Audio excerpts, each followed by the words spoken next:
Hello friends, स्वागत है आपका मेरे channel season art and craft में। फ्रेंड्स, मेरे चैनल को सब्सक्राइब करें, बेल आइकन पर क्लिक करके ऑल पर क्लिक करें ताकि मेरे आने वाली वीडियो की नोटिफिकेशन सबसे पहले आपको मिले। फ्रेंड्स, वीडियो को लाइक और शेयर करें। मेरे फर्स्ट चैनल मेहंदी सीजन को भी सब्सक्राइब करें। फ्रेंड्स, अगर आपको कुछ भी पूछना है या मुझसे कुछ भी बात करनी है तो मेरी इंस्टाग्राम आईडी पर मुझे फॉलो करें। उसका लिंक आपको डिस्क्रिप्शन में मिल जाएगा।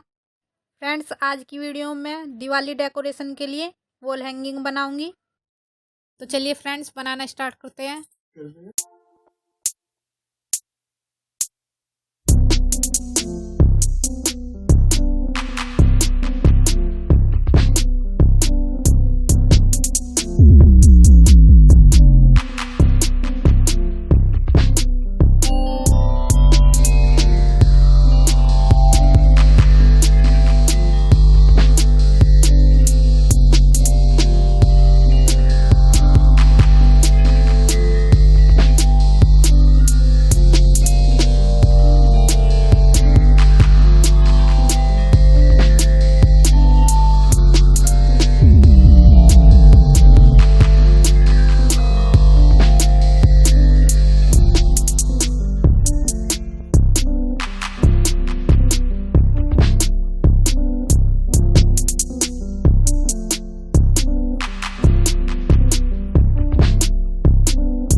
तो देखिए फ्रेंड्स, ये हमारा वॉल हैंगिंग बनकर तैयार हो गया है। फ्रेंड्स कमेंट करके बताइएगा कि आपको वीडियो कैसी लगी। अगर आपको वीडियो अच्छी लगी है तो प्लीज़ वीडियो को लाइक शेयर कीजिएगा, चैनल को सब्सक्राइब करना। मिलते हैं नेक्स्ट वीडियो में। राधे राधे फ्रेंड्स।